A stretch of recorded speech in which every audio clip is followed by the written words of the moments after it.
This is a motor that came in, came from another shop, and that was the flywheel that was on it. That was the stator that was on it, and that was the starter was on it. The bendix from that didn't fit the flywheel, so it bent the shaft when it turned over and wobbled. It wasn't firing correctly,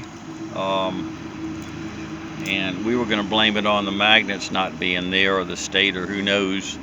But after taking it apart, this is the actual trigger that was on it, and someone figured out a way to put the wrong trigger on there, because this is a mercury trigger, and so it has those ends on it, but they went ahead and adapted it to make it go on a force engine, and it didn't work too well.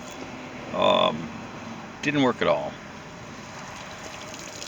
So now we got the correct flywheel, the correct starter, the correct trigger on there. As far as we know, it's the correct. Okay.